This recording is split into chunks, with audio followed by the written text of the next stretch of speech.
Bonjour à tous, cela fait bien longtemps maintenant que je n'avais pas fait de vidéo pour cause de travaux dans le futur lieu de vie des Kinorêves, entre autres. Et je tenais aujourd'hui, malgré tout, à faire cette vidéo pour vous parler de la guerre en Ukraine. Alors pas pour débattre du sujet, ni pour alimenter justement toute cette angoisse autour de l'idée d'une guerre qui pourrait en plus atteindre d'autres pays. C'est simplement pour vous aider à recentrer votre esprit sur les bons éléments, sur les bonnes choses. Et je regrette d'ailleurs de ne pas avoir fait la même vidéo au sujet du Covid. Sans parler du fait que les médias puissent nous manipuler sur certains sujets, je ne vais pas rentrer dans ce débat non plus. Je souhaite vraiment aujourd'hui vous aider à vivre au mieux ces temps de crise, que ce soit le Covid ou la guerre, à vivre au mieux cet état d'être là, parce qu'on n'a pas le choix, c'est comme ça. Alors, qu'est-ce qu'il vaut mieux faire quand on a en face de soi ce genre de nouvelles? Est-ce qu'il vaut mieux rester devant la télé et puis s'angoisser, et puis en parler sans arrêt, et puis avoir peur? Ou est-ce qu'il vaut mieux agir et rester dans le positif? La réponse tient d'elle-même.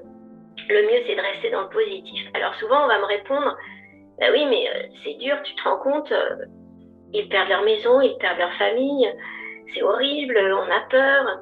Mais en fait, ça sert à quoi d'être dans la peur? Même ces personnes-là qui vont être dans la souffrance, si elles restent assises à pleurer, ça ne va pas améliorer le reste de leur vie, qu'elles aient perdu un membre de famille ou une maison, ou les deux. Ce qu'il faut, c'est effectivement accueillir les émotions. On a le droit d'avoir peur, on a le droit d'être triste, évidemment, on va l'accueillir, on va la laisser passer et on va se relever. Ça s'appelle la résilience.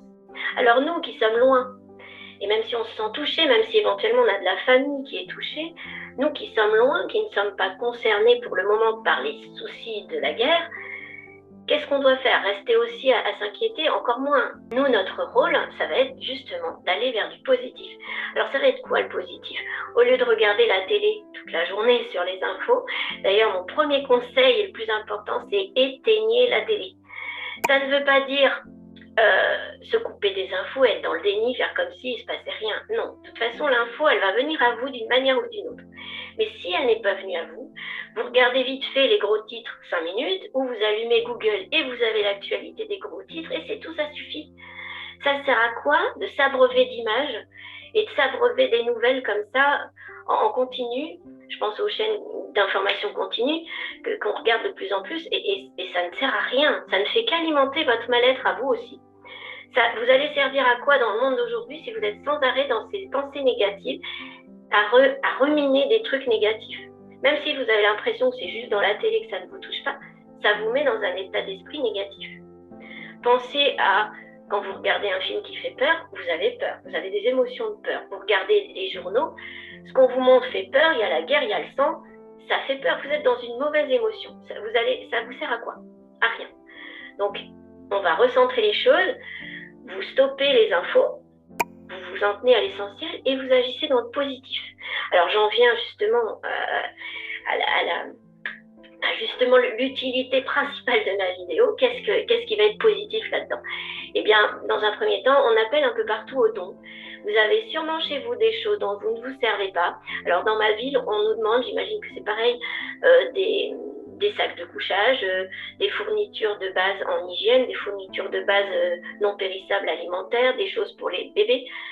Vous avez sûrement dans vos placards aussi des choses qui ne servent pas, ou des vêtements qui ne servent plus, ou vous pouvez acheter un paquet de pâtes et vous allez dans une association les apporter. Là, c'est quelque chose de positif. Vous allez faire du bien à des personnes qui en ont besoin. Et le credo, et dans tout développement personnel, c'est la même chose, faire du bien aux autres, ça fait du bien à soi-même. Faire du bien à soi-même, ça fait du bien aux autres. Donc, prenez ce premier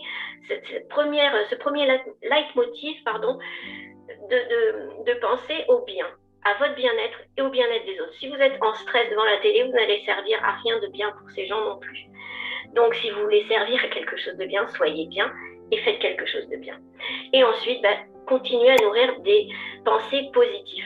Le positif attire le positif. Alors là, vous allez ouvrir des grands yeux pour certains et me dire, mais qu'est-ce que ça va changer que je pense positif à la guerre à des milliers de kilomètres?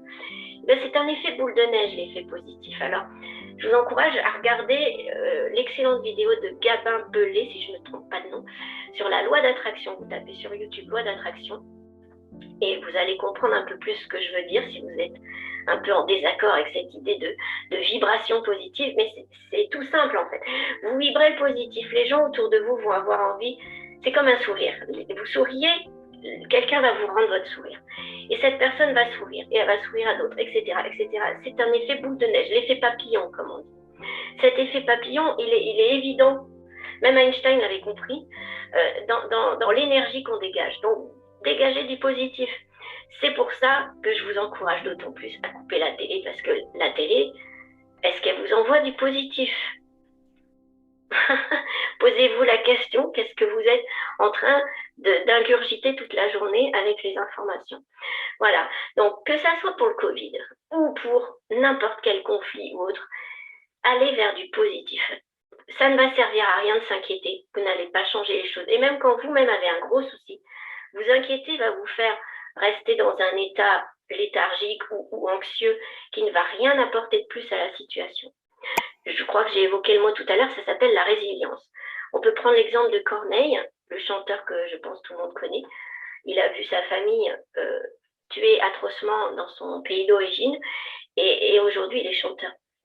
Il est devenu ce qu'on appelle, d'ailleurs Boris Cyrulnik a souvent pris son exemple dans le cas de résilience, c'est un être complètement résilient, c'est-à-dire qu'il est parti du pire et pourtant aujourd'hui, voilà. Donc la résilience, c'est ça, c'est ne pas rester dans cet état de plainte ou de tristesse, ça ne va servir à rien, même aux personnes qui sont décédées. Les personnes décédées, elles ont envie que vous avanciez, pour vous, pour les autres. Donc voilà mon message du jour. Si vous n'arrivez pas à sortir de l'angoisse, de la télé ou d'autres sujets, si vous n'arrivez pas à sortir de la peur, si vous avez du mal à gérer cette période-là un peu compliquée ou toute autre chose, n'hésitez pas à me consulter en hypnose, en EFT ou tout simplement pour faire le point lors d'une séance de coaching personnalisée. À très vite.